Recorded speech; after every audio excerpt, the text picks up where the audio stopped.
Chers frères et sœurs du Cameroun, je suis Georges Gassa.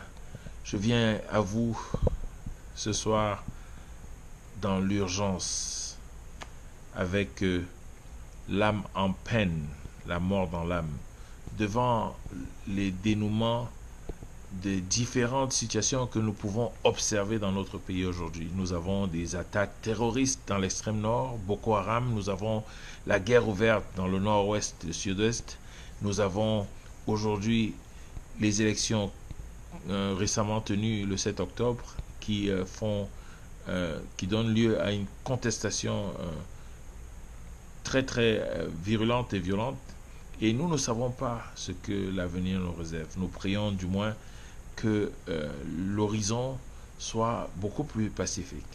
Alors, je voudrais déjà nous mettre en garde sur l'information, le contenu que nous recevons des médias et des réseaux sociaux, qui n'est absolument pas filtré et qui souvent n'est pas complet. Je voudrais que nous fassions preuve de vigilance et que nous observions avec beaucoup de retenue les événements qui sont transmis et ramenés à notre niveau, et que nous référions aussi à des journalistes d'investigation, à des chaînes de télévision, à des services de presse qui ont leur réputation en jeu sur la ligne pour pouvoir avoir une meilleure information, c'est-à-dire qu'une vision à 360 degrés des situations, avant que nous puissions nous former une opinion. Mais je voudrais plus encore interpeller ici les acteurs politiques, les intellectuels de tous bords, les professeurs émérites que nous avons dans nos pays, qui n'apportent pas de solutions qui, me semble, conviennent au paradigme sociétal africain. Nous avons une société africaine qui importe tout, et particulièrement même des modèles de gouvernance venant des pays étrangers. Comment est-ce possible? Les réalités locales, la nature culturelle, traditionnelle et même humaine qui est si différente entre les différentes contrées du monde, de l'Asie à l'Europe, l'Amérique et le Moyen-Orient, ne permettent pas que les mêmes modèles soient dupliqués. Alors pourquoi pas l'Afrique, par exemple, qui connaît dans toutes ces contrées le système du baobab.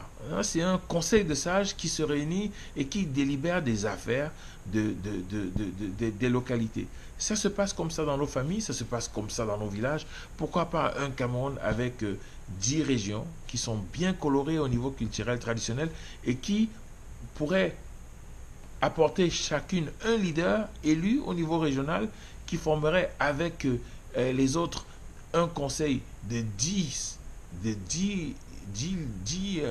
on va dire 10 gouverneurs ou 10 régents, quelle que soit l'appellation qu'on leur donnerait, 10 sages, et ensemble pourraient prendre des décisions à la majorité pour l'ensemble du territoire, ce qui nous donnerait une représentativité proportionnelle et bien équilibrée entre toutes les régions.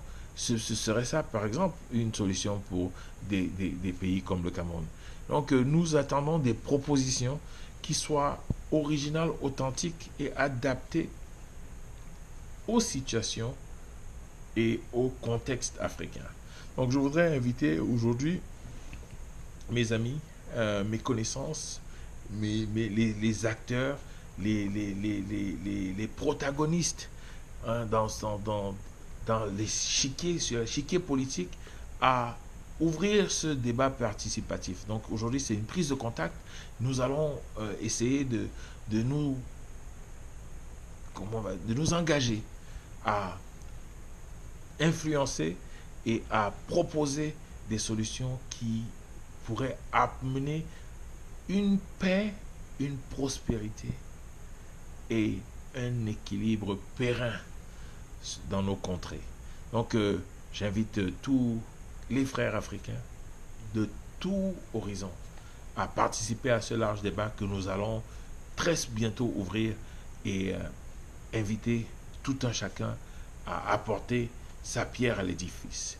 Que Dieu bénisse l'Afrique, que Dieu bénisse le Cameroun, que la paix, la prospérité et la sécurité règnent dans nos contrées. À très bientôt.